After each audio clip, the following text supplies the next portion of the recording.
Hello and welcome back to the channel.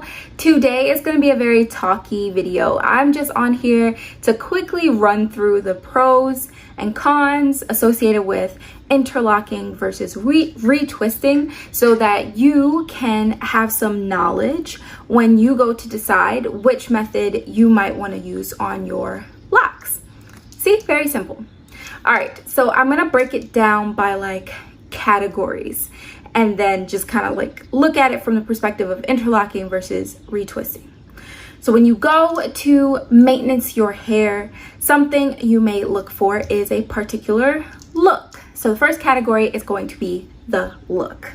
In terms of retwisting versus interlocking, this is going to be entirely opinion, by the way, but I think retwisting wins this battle, and here's why. So retwisting gives a very clean, sleek, shiny, even look.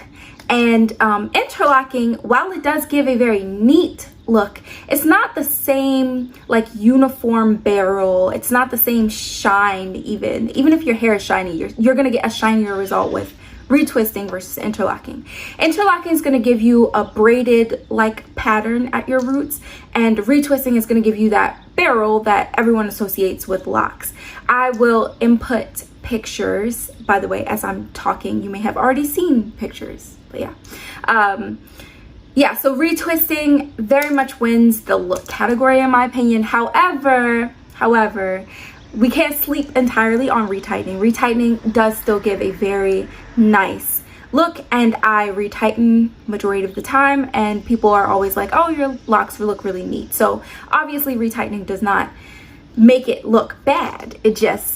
I just don't think it can compare to the retwist look. Also, retightening will make your lock more compact in the beginning, so you'll have a skinnier base with retightening than you would with retwisting, in my opinion, or at least in my experience. Over time, this difference evens out. Over time, the retightened like root will thicken up, and over time the retwisted root might slim down a bit. So net overall, you'll probably end up with about the same size lock. I'm talking years down the line though, because it takes my roots months to years to really catch up with the thickness of the older parts of the lock. And I don't know if I have an example. Well, I guess so. So this lock is pretty even all the way down, or at least I think it is. I just interlocked a few weeks ago, and so the very root that was interlocked is a little bit, it feels more compact than say even an inch down, and down here has still been interlocked. It had been interlocked all the way up until here. So this very tip is where the twisted portion was, and everything else is interlocked portion. As you can see, there's not like a huge difference in the thickness of the lock all the way down, but I'm going to input a picture of when I first had my twist in and I did the interlocked roots, and it was a drastic difference. The interlocked roots were like so much smaller than the freshly twisted sections, and this is just kind of proof that over time it's all going to even out. You're going to end up with the same size locks depending just on your hair's density and thickness and everything else. But in the beginning, so for look, the reason that retwisting wins, it gives you a more uniform, sleek, shinier kind of look, and it's not as drastically, the thickness is not as drastically different from the rest of your mature lock than it would be if you were to interlock. Next category is longevity. And so with longevity, interlocking wins hands down, takes the cake. There is no competition between the longevity you get with interlocking versus retwisting. What do I mean by longevity? I mean the time you can take between maintenance sessions and still have a neat look. So those are very specific parameters, because I should mention that with retwisting, you technically could go 3 months, but you're not going to have the same neatness, and your hair is not going to remain intact for all 3 months. You'll probably, at the end of those 3 months, you'll probably have an afro at your roots and like locks at the ends. Versus when you go 3 months in between interlocking sessions, the parts that you interlocked 3 months ago, those are still interlocked after washing, after sweating, after styling. Like, they are intact, they are permanently like that. And so the only new growth, the only like afro portion that's gonna be there after 3 months is your new growth. And depending on how fast your hair grows, that still might not even be that much. I know for me, it takes me 3 months to maybe get an inch of new growth sometimes. So I have slower growing hair, and so this is actually to my advantage, because I'm able to stretch my retightenings out a good amount of time without my roots looking really crazy, without feeling unprofessional at school, without like feeling the pressure to do anything. Retwisting, on the other hand, retwisting is going to come undone when you wash your hair. Unless you use like this really super hold gel and your hair texture is just really nice to you and likes to stay where it's told to stay, the grand majority of people will see that their retwists are almost entirely undone when they go to wash their hair. So that means that you either will take shorter times between your retwists. There are some people who retwist like every 2 weeks, or you could choose to stretch your retwists out 5, 6, 7, 8, 9, 10 weeks, however many weeks. I mean, there are semi-freeformers who go years between retwists, but you will sacrifice some of that neatness. You may not be able to wash as often as you want. So there are just like sacrifices that come with trying to get longevity with retwisting versus it's like the norm with interlocking. And then I think it should be mentioned that for the people who go to the gym often, who swim, who like getting their hair wet in the rain, who prefer not to cover their hair in their showers, interlocking has the major advantage here, because you can get it wet the day after you interlock, and your retightening will remain intact. It's going to be neat until your hair starts to grow out. Next category then is time. So the time commitment of interlocking versus retwisting is vastly different. Coming from someone, so I have 261-ish locks, somewhere in that ballpark. I started with 265 and I've combined a few. So I've got like 260, let's go with 260. To retwist my hair takes 2 hours, maybe. And that's really if I'm like kind of moving slow. Versus interlocking my hair can take anywhere from 8 to like 12 hours. There is a huge time difference in, you know, how long you're actually sitting down and doing your hair. I don't know if there is a net time difference, and what I mean by that is like, I don't know if over the course of 3 months, if I had to retwist a bunch of times in between then, would the time have added up to the 8 to 12 hours? Not sure. I actually have not sat down and like crunched those numbers, but still, objectively speaking, spending a day doing your hair, if you're doing it yourself, it's unideal. it's not a great time. One day when I have a real job and money, I'll probably pay someone to do it, to be 100% honest. And when you go to locticians who do this as their profession, you could probably get your head interlocked in 2 to 4 hours. So then the time difference goes away, but there's a money difference. And so that's a whole separate issue.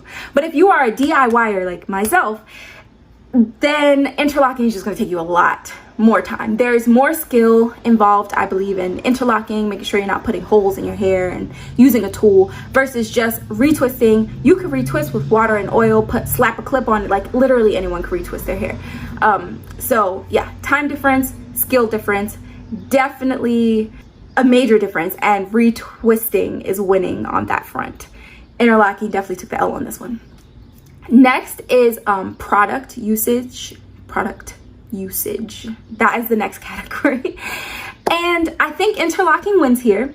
So with interlocking, it is purely a technique. Like, you don't need any products. You can interlock your hair with absolutely 0 products necessary and get the same results. Versus with retwisting, most people will use products. It is also possible to just do a water only retwist. However, it's not going to last as long, and we've already discussed how retwisting kind of disappears when you get your hair wet. So you're shortening the life of your retwist even more if you don't use any products. And you don't really have that issue with interlocking. You're gonna get the same look, no products. And I know there are people with locks who are like adamantly against using products. They don't want buildup, which like a legit concern. So I think interlocking wins here.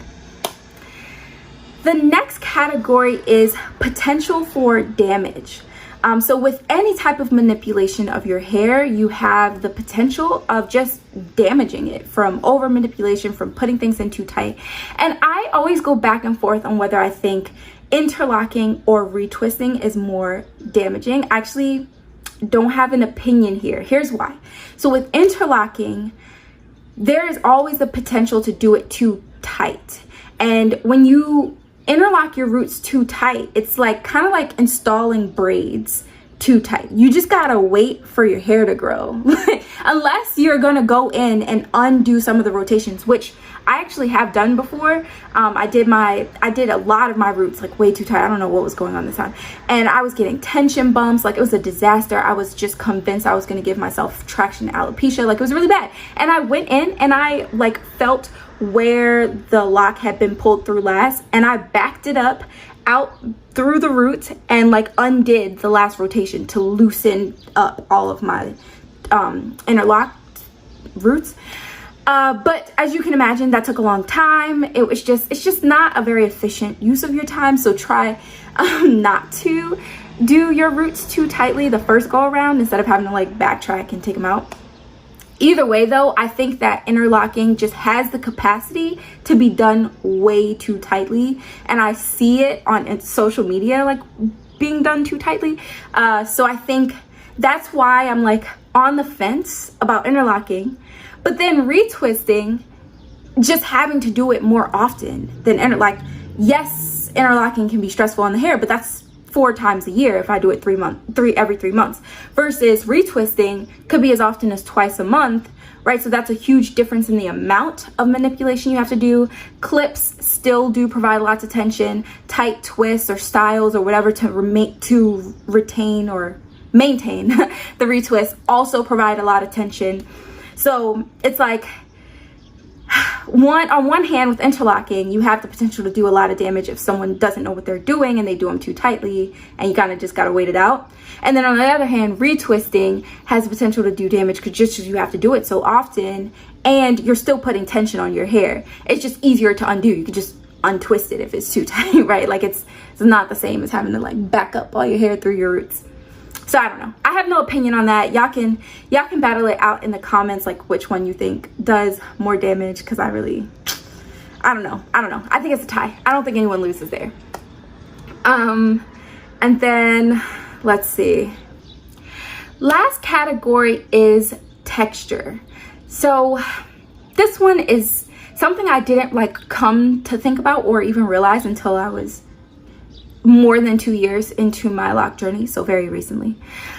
And I think that retwisting wins on the texture front. And what I mean by texture is like the actual feel of your locks. So I think that my retwisted portions, or when I did retwist, my locks felt softer than when I do interlocking. Because just think about it, coiling your hair gives you a softer result than braiding your hair. I think because the hair is so tightly wound up, it ends up being a firmer, like harder texture.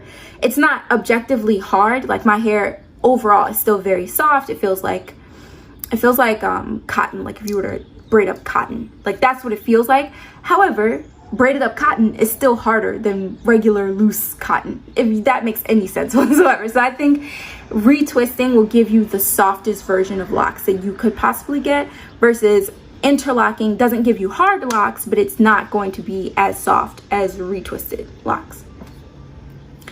All right, so those are all the categories I can think of. Please, for my seasoned lock people, or just even someone who's done a bunch of research on this, please drop anything in the comments that I may have forgotten to list, or that you disagree with, or that you agree with. You know, let's be juicy in these comments. I love talking to you guys. And now I can kind of get into like what I chose and why I chose it. So objectively looking at my list, retwisting actually won in a lot of these categories. It won for the look, it won for the time commitment, it won for the least amount of skill required, it won for texture. But I still interlock almost exclusively. I've retwisted my hair twice in the 2 years, 9 months that I've been locked, and I've interlocked all the other times. And the reason being is the things that I value most about locks are the things that interlocking really wins with. So I got locks because my loose natural hair was very high maintenance. It got super tangled all the time, and I had to spend lots of hours every week caring for it. And when I installed my locks, I was like, this is going to take that burden off of me. I'm not gonna be spending all of this time maintaining my hair. Like, this is going to be my vacation essentially. And so I think retwisting consistently would kind of like nullify that a little bit, because I'd still have to do my hair pretty frequently, like to at least keep it neat. And I think I like the neat look. I don't know, I go back and forth between, do I like thick roots or neat roots or whatever, but I think overall I do prefer the neat look. It makes me feel more comfortable when I'm at school, when I'm dealing with patients and everything, just having neater roots, which may be some internalized mess that I need to get over. But anyway, that's not what we're here to talk about. We're here to talk about the fact that interlocking allows me to maintain that neat look while also allowing me to be pretty hands-off with my journey. Another reason I got locks, I love the water. I love swimming. Like, that's kind of my favorite thing to do, honestly. Getting my hair wet and just being carefree around water was something that I was always jealous of my friends when they could just kind of jump into the pool and they didn't have to plan, okay, well, I'm going to condition it before I jump in the pool, and I'm going to get it wet, and I'm going to do this, this, and this, and this is how I'm going to style it after. Like, they could just jump in the pool and that was that. And that's what I wanted with my locks. And so that really doesn't work well if I'm retwisting and the retwist can be completely undone when I jump into a body of water. So yeah, I think just my priorities were longevity and that it would stay intact with water, and so interlocking was like the better bet there. But yeah, so anyway, if you made it to the end of this video, thank you for watching my rambling. Final advice is just pick which category is your priority. Do you care more about the look? Do you care more about longevity? Do you care more about products versus no products? Do you care about the texture? And whatever it is that you care most about, pick the maintenance method that way. So like, if you really want your locks to be just super soft and look really, really uniform, retwisting is all the way the option that you should probably take. And if you're like me and you know, are okay with having a braided looking pattern in the first few months, you're okay with it taking forever, the 4 times out of the year that you have to maintenance your hair, the interlocking might be for you. But hopefully this was helpful, and yeah, that's it. I guess I'll stop talking. I will see you guys on the next video. I'm gonna try to do a little mini series of just things I've learned throughout my journey and general advice to give to people. I may also start vlogging about medical school. I'm on the fence. I go back and forth between whether or not I'm gonna do med school content, but that may also be coming your way. But as always, thanks for riding with me this long. Please like, comment, and subscribe on this video. Well, don't subscribe on this video. I don't think that works. But like and comment on this video, and then you can subscribe. That would be great. Thank you. Yeah, okay, bye.